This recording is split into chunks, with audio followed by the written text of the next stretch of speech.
여전도의 협의회 찬양 감사합니다. 우리 다 같이 박수로 격려하겠습니다.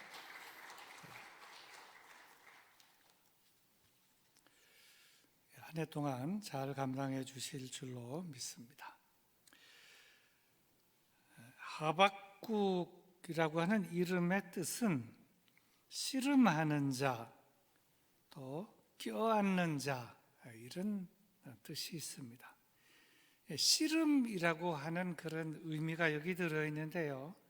씨름할 때는 씨름하기도 하면 씨름을 하려면 이렇게 삿발을 잡고 또 껴안아야 되지 않습니까? 씨름이라는 의미와 껴안는 의미가 동시에 들어있는데 그 이름이 하박국이라는 이름의 뜻입니다. 하나님의 뜻을 쫓아 하나님의 뜻을 분별하면서 하나님과 씨름하는 것이고, 그 다음에 하나님을 껴안는 것이 아니라 하나님과는 씨름을 하고 씨름을 한 그 다음에 이 땅의 백성들은 껴안는 것을 의미하는 것이 하박국이라고 하는 그 이름의 뜻이 되겠습니다. 왜 이런 이름을 가졌는가 하면 하박국 선지자가 활동하던 시대는 그 시대에 그 왕들이 이제 여러 왕들이 있었는데 선하고 좋은 왕들이 있었던 것이 아니라 아주 부패하고 악한 왕들이 있던 시대였습니다. 그런데 그 시대 속에서 하박국 선지자가 소리를 내도 그 소리가 전해지지 않고 통하지 않고 정의가 또 바른 말이 바른 말로 들려지지 않는 그러한 불의함을 보고 하나님께 부르짖으면서 기도로 하나님과 씨름을 했다는 것입니다. 하나님, 어찌하여 이 세상이 이 모양 이 꼴입니까? 그런데 하나님께서는 왜 그냥 보고만 계십니까? 그냥 탁 쳐서 심판하시고 박살내지 아니하시고 의로우시고 정의로우신 하나님께서 이렇게 의롭지 못한 이 왕들과 세상의 통치자들을 그냥 놔두시는 것입니까? 이런 것입니다. 하나님께는 그러면서 하나님의 말씀과 하나님의 뜻을 따라서 하나님과 씨름을 하고, 그리고 백성들을 향해서는 백성들을 끌어안으면서 좀 참자, 기다리자, 내가 하나님과 씨름하면서 기도했다, 이런 것입니다. 이런 것을 보면 하박국 선지자는 다른 선지자들처럼 하나님의 말씀을 받아서 그냥 그대로 그냥 지켜라, 지키지 않으면 너희들은 죽는다, 이렇게 그냥 그대로 대언만 했던 선지자들과는 달리 좀 다른 스타일의 선지자다, 이렇게 볼 수가 있겠습니다. 특별히 하박국 선지자는 신앙 문제를 가지고 하나님께 끈기 있게 매달려 씨름을 하면서 저의 그 마음속에 그 막 들끓는 것은 하나님은 의로우신 하나님이신데, 정의로우신 하나님이신데 왜 이 세상에 의롭지 못한 것, 이 악한 것을 하나님께서 왜 보고만 계십니까? 하는 이러한 일에 대해서 너무나 속이 끓고 아파가지고 그 부분을 하나님께 기도로 아뢰면서 기도로 하나님과 씨름을 했다는 것입니다. 하나님, 왜 이 세상에 이런 일이 있어야 되는 것입니까? 악으로 가득한 사람들은 권력도 잡고 세도도 부리고 잘도 살게 하십니까? 그런데 하나님은 왜 보고만 계시는 것입니까? 이러한 상황 속에서 하나님의 뜻은 무엇입니까? 이것이 하박국 선지자의 솔직한 질문이고 백성들의 질문이었어요. 백성들을. 근데 백성들의 그 모든 질문을 다 모아서 하박국 선지자가 하나님께 질문하면서 씨름한 것입니다. 이러한 그 하박국의 그 고민, 또 저희의 질문, 고민과 질문을 안고 하나님과 씨름했던 그 내용들은 하박국 1장에 나옵니다. 1장 2절부터 4절에 있는 내용을 좀 살펴볼 필요가 있는데요. 여러분은 화면만 보시면 되겠습니다. 1장 2절 말씀을 제가 읽어보겠습니다. 이제 이것이 그 시대의 고민입니다. 여호와여, 내가 부르짖어도 주께서 듣지 아니하시니 어느 때까지리까? 내가 강포로 말미암아 외쳐도 주께서 구원하지 아니하시나이다. 지금 세상에 강포라고 하는 것, 이것이 세상에 만연한데 내가 강포로 말미암아 외쳐도 주께서 구원하지 아니하십니다. 이 땅이 강포로 가득 찼습니다. 못 살겠습니다, 이 말입니다. 도저히 못 살겠습니다. 그런가 하면 1장 3절은 또 이렇습니다. 어찌하여 내게 죄악을 보게 하시며 패역을 눈으로 보게 하시나이까? 겁탈과 강포가 내 앞에 있고 변론과 분쟁이 일어났나이다. 세상이 지금 이 모양 이 꼴이라 하는 것입니다. 하박국 선지자가 살던 그 시대에 그렇다는 것이죠. 죄악이 많은데 죄악을 나로 하여금 보게 하시며, 이 말은 또 다른 번역성경 보면 하나님께서는 그 죄악을 버젓이 보면서도 왜 가만히 계십니까? 이 말입니다. 이 패역한 것을 왜 하나님 보고 계십니까? 그리고 겁탈과 강포, 강포, 그리고 변론과 분쟁, 다툼과 시비, 이것이 이 땅에 그칠 새가 없습니다. 이것을 그 시대의 백성들이 너무나 힘들어하는데, 그것이 잠깐 하고 그다음에 이제 새로운 그 사회가 오는가 하면 그렇지는 않고, 그래 하박국 선지자가 이 문제를 안고 하나님 앞에 나가서 무릎 꿇고 기도하면서 씨름하듯이 기도하는 것입니다. 그 다음에 1장 4절입니다. 이러므로 율법이 해이하고 정의가 전혀 시행되지 못하오니 이는 악인이 의인을 애워쌌으므로 정의가 굽게 행하여짐이니이다. 어느 시대나 요즘뿐만 아니고 구약시대 옛날이나 다 정권을 잡으면 정치하는 사람들은 정의로운 사회, 공의로운 사회 구현, 그리고 정치를 정의롭게 공의롭게 하겠다라는 것이 모든 시대의 정치가들은 다 그랬습니다. 하박국 시대도 그랬던 것이죠.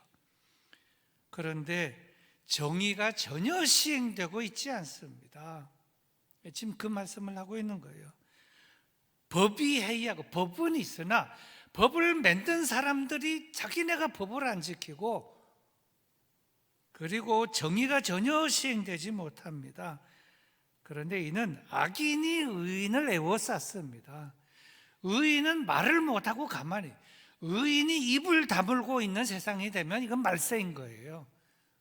옳은 사람들, 진짜 정의로운 사람들은 가만히 있고 불의한 사람들이 엉터리로 정의를 외치는 그런 사회가 되었다 하는 겁니다. 그래서 이는 악인이 의인을 애워쌌으므로 정의가 굽게 행하여짐이니이다.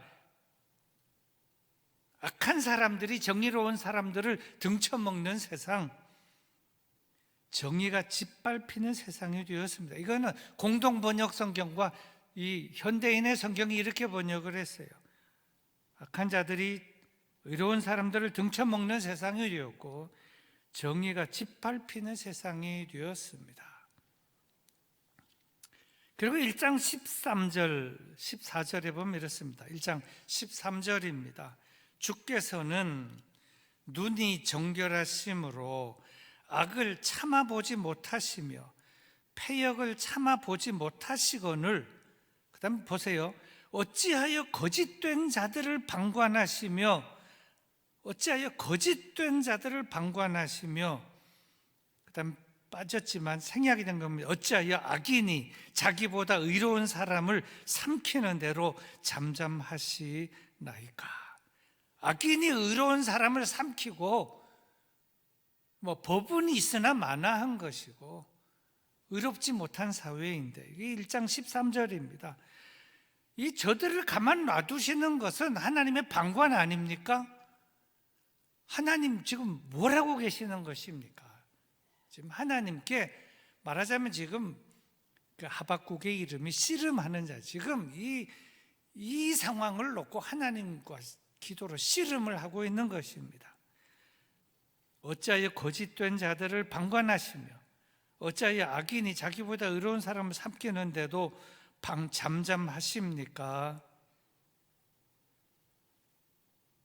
그러면서 14절 내용은 이렇습니다. 14절, 주께서 어찌하여 사람을 바다의 고기 같게 하시며 다스리는 자 없는 벌레 같게 하시나이까? 그 시대에 살아가는 사람들은 사람이지만 그냥 물고기처럼 그냥 함부로 이 통치하는 사람들이 마구 굴리고 취급하고, 다스리는 자 없는 벌레같이, 그러니까 이 정의와 공의는 길바닥에 다 땅에 떨어졌고, 그 통치하는 사람들은 법 위에 군림하고 있고, 하나님께서는 가만히 계시고 방관하고 계시고, 도대체 이 세상 이 꼴이 어떻게 된 것입니까? 지금 이 말씀을 하고 있는 것입니다. 이렇게 하박국 1장, 이 하박국 1장 전체가 사실은 하나님과 씨름하는 하박국의 씨름의 내용입니다. 씨름의 내용. 지금 이 나라가 엉망진창이고 엉망진창으로 돌아가고 있습니다. 근데 하나님 뭐하고 계십니까? 보고만 계십니까? 방관하고 계십니까? 하나님 역사의 통치자가 아니십니까? 하나님 당신은 방관자이십니까? 역시 일반 백성들은 그렇게 했다가는 큰일 날 줄로 아는데, 하박국 선지자는 백성들의 마음을 다 모아서 하나님께 하소연하면서 씨름하고 있는 것입니다. 그런데 이렇게 할 때가, 하박국 선지자가 이렇게 할 때 그 시기가 언제냐? 유다 나라가 기울어져 가고, 바벨론 포로로 잡혀가기 거의 직전, 나라가 망하기 바로 직전. 그러니까 이제 엉망진창인 거예요, 나라가. 정의와 공의는 완전 땅에 떨어졌고. 그래서 이 하박국 선지자의 시대는 언제로 보느냐? 남유다 거의 말기 여호야김 시대로 봅니다. 여호야킴이 있고, 그 다음에는 여호야긴이 있습니다. 킴이 있고, 그 다음에 긴 있고, 맨 마지막 왕이 시드기야입니다. 두 눈이 다 뽑혀가지고 하게 돼요. 그러니까 곧 나라가 망하기 직전 그 시대에 지금 하박국이 지금 하나님과 기도로 씨름하고 있는 겁니다. 그리고 나서는 나라가 망해가지고 다 바벨론으로, 포로로 잡혀가게 되는 것입니다. 말하자면 지금 이스라엘은 타락의 길을 걷고 있고, 위에서부터 아래까지 전체가 다 부패한 겁니다. 부패했다고 해도 입법, 사법, 행정할 거 없이 하나 제대로 돌아가는 게 하나도 없다는 것이죠. 타락의 길을 걷고 있고 망해가고 있는데, 정치 지도자들은 정신 차리지 못하고 있는 바로 그러한 시기, 부정, 부패, 사치, 향락이 판을 치면서 모두가 다 제 마음대로 살고 있던 때, 백성들은 모이면 삼삼오오 모여서 하는 얘기가 이겁니다. 이러다가 나라가 망하겠다. 망하기 직전이다. 이 다 알아요. 근데 누구만 모르느냐? 모르는지 모르는 척 하는지 나라님들, 지도자들만 모르는 것입니다. 알았으면 나라를 그렇게 통치하면 안 되는 것이죠. 사실은 이 하박국 선지자가 사역하던 그 시대에 하박국과 동시대에 사역했던 선지자가 있습니다. 그 사람의 이름이 예레미야입니다. 근데 예레미야서 5장 1절에 보면 이런 내용이 있어요. 너희는 예루살렘 거리로 빨리 다니며 그 넓은 거리에서 찾아보고 알라. 너희가 만일 정의를 행하며 진리를 구하는 자를 한 사람이라도 찾으면 내가 이 성읍을 용서하리라. 아주 그냥 그대로입니다. 그러니까 하박국과 동시대에 사역했던 이 예레미야 선지자 5장 1절 내용입니다. 예루살렘 거리를 다니면서 정의를 행하는 자 한 사람이라도 찾아봐라. 진리를 구하는 사람 한 사람이라도 찾아봐라. 만약 한 사람이라도 있다면 내가 이 성을 멸망시키지 않겠다. 그런데 한 사람도 없다는 것입니다. 나라가 이만큼 엉망진창이다, 진짜 망하기 직전이다 하는 것입니다. 그런데 더욱 놀라운 것은 지금 이 유다가 이렇다 치고 유다 나라 저 북쪽에는 바벨론입니다. 바벨론이라고 하는 제국이에요. 이 바벨론에는 느부갓네살이라고 하는 아주 포악한 왕이 통치하고 있었습니다. 느부갓네살, 듣기만 해도 벌벌 떨리는 아주 포악한 왕이 느부갓네살입니다. 그리고 이 느부갓네살이 세계를 공략하고 있으며 지금 남쪽을 내려다보면서 이 남유다를 침략하려고 지금 호시탐탐 노리고 있는 가운데 있습니다. 그리고 멀지 않아 이 남유다는 바벨론에 의해서 망하게 되는데, 그렇게 해서 망하기 직전에 풍전등화와 같은 그런 시점에 있다는 것입니다. 그래서 하박국은 이런 상황을 보면서 딱 보면 알지 않아요? 일반 백성들도 아는데, 예레미야는 이미 예루살렘 거리로 다녀봐라, 왕래하면서 등불을 들고 찾아봐라, 공의를 행하는 사람이 한 사람이라도 있냐, 진리를 찾으며 구도하는 자가 한 사람이라도 있냐. 근데 북쪽에는 바벨론이 침략해서 내려오려고 호시탐탐 노리고 있고 나라는 곧 망할 것 같은데, 그래서 매달리며 하나님께 씨름하듯 묻는 것은 이것입니다. 하나님, 이 유다가 죄도 많고 악하지만 저 바벨론의 느부갓네살 왕은 더 죄가 많고 더 악하지 않습니까? 그런데 왜 저 나라는 놔두고 저 왕도 그대로 놔두는 것입니까? 하나님 참 이해가 안 됩니다. 이 나라도 놔두는 것이 이해가 안 되고 저 나라와 저 왕도 가만 놔두는 것이 이해가 안 됩니다. 하나님 뭐 하고 계십니까? 하나님 지금 직무유기하고 계시는 거 아니십니까? 이런 것입니다. 이것이 이 두 가지, 이 유다도 엉망진창이고 저 바벨론도 가만 놔두면 안 되는데 왜 유다도 가만 놔두시고 저 바벨론도 가만 놔두시는 것입니까? 이거 저의 솔직한 고민이고 이것이 저희 기도 제목이었다는 것입니다. 제가 목이 터져라 유다 백성들한테 막 외치고 외쳐도 꿈쩍도 하지 않는 것입니다. 그래서 이 하박국 선지자는 도저히 안 되겠다, 내가 성루에 올라가서, 말하자면 내가 저 삼각산 기도원에 올라가서 내가 금식하며 기도를 해야 되겠다 하는 거나 마찬가지입니다. 하박국 2장 1절 말씀입니다. 2장 1절입니다. 내가 내 파수하는 곳에 서며 성루에 서리라. 그가 내게 무엇이라 말씀하실는지 기다리고 바라보며 나의 질문에 대하여 어떻게 대답하실는지 보리라 하였더니, 하박국의 솔직한 마음입니다. 이 하박국 1장은 그 현 상황을 말하고 있고 예레미야서 5장도 마찬가지입니다만 그런 내용인데, 그런 상황 속에 하박국이 이제 내가 성루에 올라가서 하나님과 본격적으로 내가 기도하며 씨름을 해야 되겠다 하는 것입니다. 그런데 그때 하나님께서는 이제 하박국에게 말씀을 하십니다. 그 말씀하시는 내용이 2장 2절입니다. 2장 2절을 이렇습니다. 여호와께서 내게 대답하여 이르시되 너는 이 묵시를 기록하여 판에 명백히 새기되 달려가면서도 읽을 수 있게 하라. 이제 드디어 하나님의 말씀이 떨어졌습니다. 하박국이 얼마나 기분이 좋겠습니까? 하나님께서 말씀하신 것은 세 가지입니다. 첫째, 내가 지금 말하는 것은 묵시다. 묵시가 뭡니까? 계시라는 겁니다. 계시. 계시입니다. 계시고 묵시다. 둘째, 이 내용을 기록하라. 기록하라고 하는 이 기록은 뭐 종이에 기록하라는 것이 아니라 이 토판에 기록하라, 돌에 기록을 하거나 흙으로 만든 토판에 기록하는 것을 말하는 것인데, 그 다음에 이제 세 번째로 하신 말씀이 이것입니다. 달려가면서도 읽게 하라. 달려가면서도.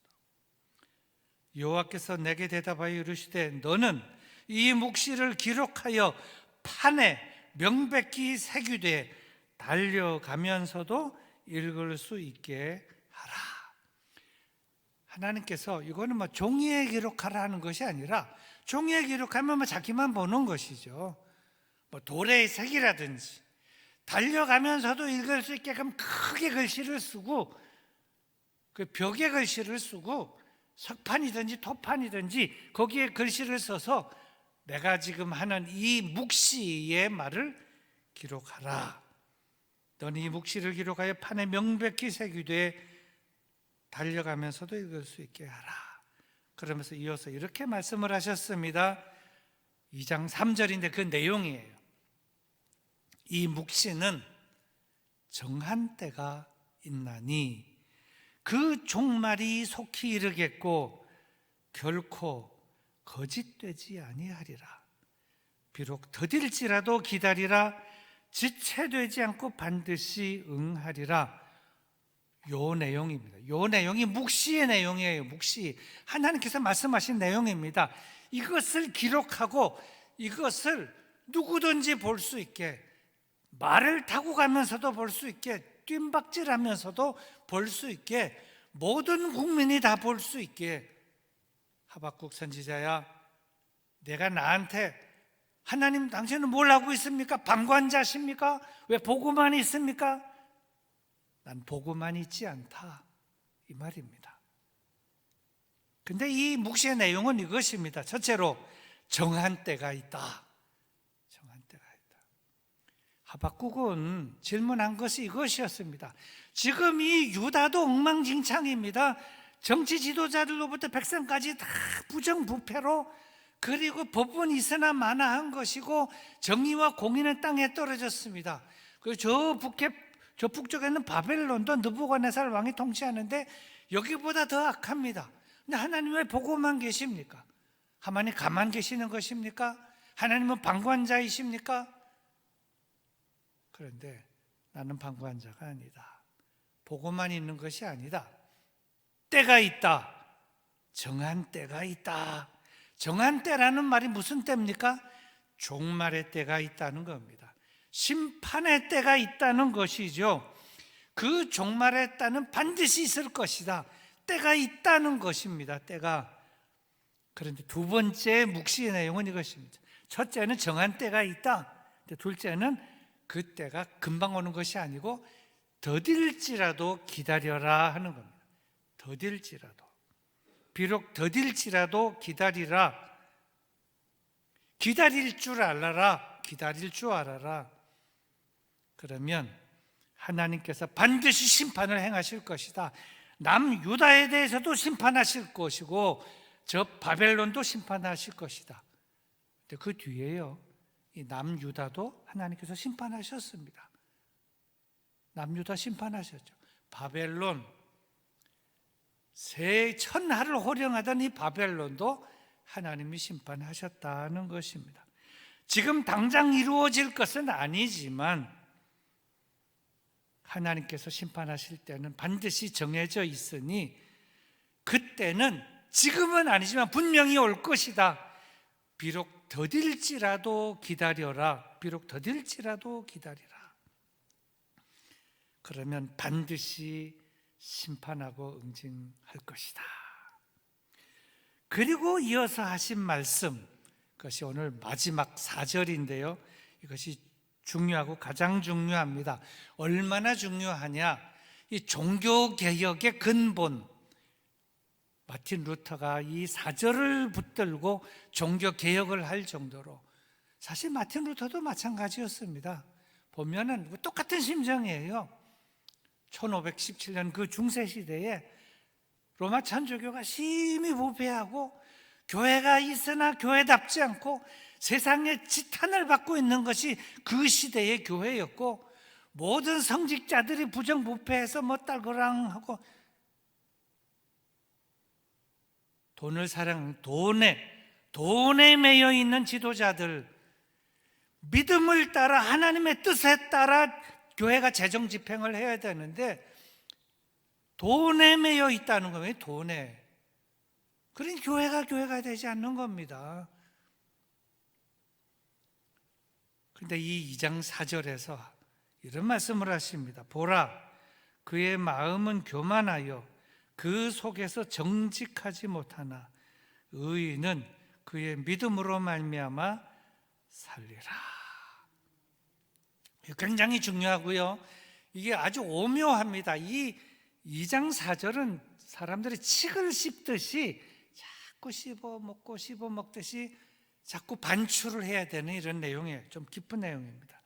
보라, 그의 마음은 교만하며, 그의 마음이 뭡니까? 이 유다의 마음과 바벨론의 마음, 악한 나라의 마음, 악한 정치 지도자의 마음, 사악한 지도자의 마음, 저들은 교만하고 정직하지 못하므로 반드시 살아남을 수 없을 것이다. 지금은 권자에 앉아 있으나 다 추방할 것이고 망하게 할 것이고 망하리라 하는 것입니다. 망할 것이다. 내가 반드시 이루리라. 비록 더딜지라도 그 일을 시행하리라 하는 것입니다. 그래서 하박국, 내가 백성들을 대신하여 지금 하나님은 뭘 하시냐? 하나님은 방관자이시냐? 지금 이 유다 나라가 위부터 아래까지 다 썩었고 정의가 땅에 떨어졌고 법은 있으나 마나하고 법 위에 군림하는 사람들이 많고 하나님은 뭐 하시나 심판하지 아니하시고 저 바벨론은 우리보다 더한데 저건 왜 놔두십니까? 가만히 있는 것이 아니다. 방관자가 아니다. 다 정한 때가 있다. 비록 더딜지라도 기다려라. 반드시 심판할 것이다. 남유다도 이 나라도 심판할 것이고 저 나라도 심판할 것이다. 그것을 하나님께서 하박국 선지자에게 씨름하는 그 기도의 끝에 말씀해 주셨다 하는 것입니다. 그런데 여기서 의로운 사람, 정의로우신 하나님을 믿고 의롭게 살고자 하는 사람은 그의 믿음으로 말미암아 살게 될 것이다. 이 말씀을 하고 있는 겁니다. 마치 마틴 루터가 하나님 지금 이러한 상황 속에 하나님은 어디에 계십니까? 하나님은 뭘 하고 계십니까? 그때 하나님께서 이 말씀을 마틴 루터의 마음에 들려주신 거예요. 너무나 세상이 어지럽고 교회도 어지럽고 그런 상황 속에서 하나님이 정의롭고 공의로운 줄로 알고 믿고 기다리고 있다면 좀 더 기다려라. 하나님은 방관자가 아니시다. 하나님은 반드시 이 일을 처리하시고 해결하시고 심판하실 것이다 하는 것입니다. 그래서 여기서의 믿음이란 하나님의 말씀을, 지금 하시는 말씀을 받아들이는 것. 이 묵시는 정한 때가 있나니 그 종말이 속히 이르겠고 결코 거짓되지 아니하리라. 비록 더딜지라도 기다리라. 지체되지 않고 반드시 응하리라는 이 말씀을 그대로 받아들이는 것이 믿음이고, 그리고 그 믿음으로 말미암아 살리라. 그 믿음으로 말미암아 살게 된다 하는 것입니다. 영국 속담에 믿음이 없다는 것은 곱비 없는 말과 같다 하는 그런 속담이 있습니다. 믿음이 없는 것은 곱비 없는 말과 같다. 말의 입장에서 보면 이 곱비라고 하는 것은 참 불편한 거예요. 곱비를 잡아 다니면 얼마나 힘들겠어요. 하지만 말은 이 고삐로 인하여 가고 서고 하는 것이 컨트롤이 되는 것입니다. 영국 속담이 참 좋은 속담이라고 봐요. 하나님께서는 우리에게 믿음을 주셔서 믿음의 고삐를 쥐고 믿음으로 살게 하시지만, 그 믿음이 믿습니다 하면 내가 원하는 시간에 모든 것이 다 이루어지는 그러한 믿음만 있는 것이 아니고, 내가 나를 믿는다면, 내가 기다리라 그러면 내가 기다릴 수 있느냐? 그것이 믿음이다라고 하는 것이죠. 비록 더딜지라도 기다리라. 근데 그걸 우리가 언제 깨닫느냐? 처음에는 못 깨닫고요. 이제 인생이 이제 이렇게 뉘엿뉘엿 할 때 하나님의 말씀이 다 이루어졌어. 내가 어려서부터 젊어서 중년 시절, 장년 시절 기도했는데 그때 하나님은 뭘 하시냐? 내 기도를 안 들어주시고, 근데 결국 하나님은 우리의 기도를 다 들어주셨다. 다 들어주시는 것입니다. 하나님의 말씀에 입각해서 기도하고 내가 말씀대로 살면 좋으신 하나님은 우리의 기도를 다 들어주시는데, 너무 조급하지 말라. 비록 더딜지라도 기다릴 줄 알아라. 그것이 믿음이다.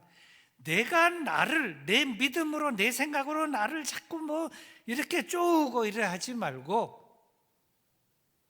내가 나를 전능하신 하나님으로 알고 믿는다면, 내가 정의롭고 공의로운 하나님으로 알고 믿는다면 비록 더딜지라도 기다려라. 반드시 시행하겠고 시행할 것이고 정의와 공의는 이 땅에 이루어지게 될 것이다. 이것을 받아들이고 믿어라. 그것이 믿음이다. 아주 중요해요. 그것이 믿음이다. 자, 예를 들어서 보세요. 자, 북한의 지하에 있는 교우들을 생각해 봅시다. 주야, 하나님, 전능하신 하나님, 우리들의 믿음을 보시고 우리의 기도를 들어주시옵소서. 옆에 있는 사람, 야, 하나님이 어디 있냐? 맨날 지하에서 이렇게 해서 기도하는데 하나님이 어디 있냐? 그때 뭐라고 얘기해야 돼요? 비록 더딜지라도 기다려라. 하나님은 살아계신다. 우리의 믿음을 보시고 우리의 기도를 들으시고, 하나님은 방관자가 아니시다. 하나님은 귀머리가 아니시다. 기도를 다 들으시고 우리의 믿음을 보시고, 하나님께서 정하신 그 때에, 하나님께서 정한 그 때에 반드시 하나님의 뜻을 이 땅에 펴시고 이루시고, 건질 자 구할 자 구하시고 심판하실 자 멸망시킬 자 심판하고 멸망시킨다. 때가 되면, 그러므로 비록 더딜지라도 기다려라. 이걸 받아들이고 이것을 수용하는 것, 그것이 믿음이다. 이제 말씀을 정리하겠습니다. 말씀을 정리하면서 다시 보면 이렇습니다. 유대 나라 이스라엘 백성들은 다 타락했습니다. 정치 지도자, 종교 지도자도 다 타락했습니다. 그래서 나라가 망하려고 합니다. 백성들이 아우성입니다. 이러다가 나라가 망하게 했는데 이 정치 지도자들, 종교 지도자들은 뭐하나 그럽니다. 저 주위에 있는 그 강대국 옆에 나라도 다 그렇습니다.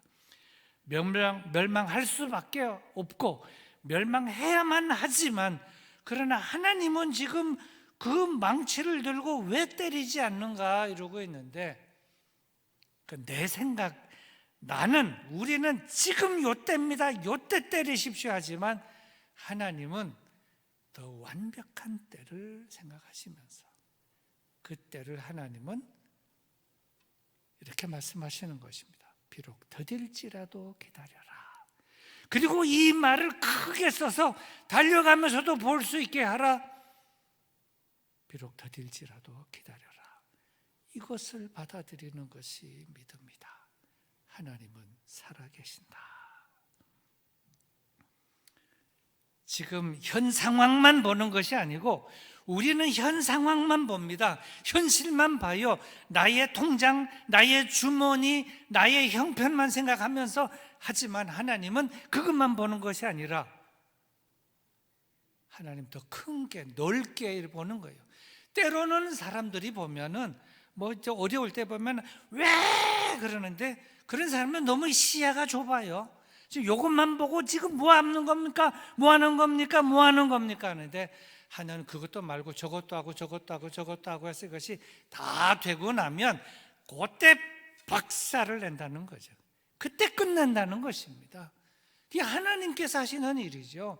근데 우리는, 사람들은 막 이러는 거예요. 하나님 지금 뭐 하시는 겁니까? 하나님 지금 굶어거리고 지금 눈이 멀었습니까? 귀가 먹었습니까? 하나님 지금 뭐 하시는 거예요? 우리도 다 보이는데 너희는 그것만 보지 나는 전체를 보고 있어.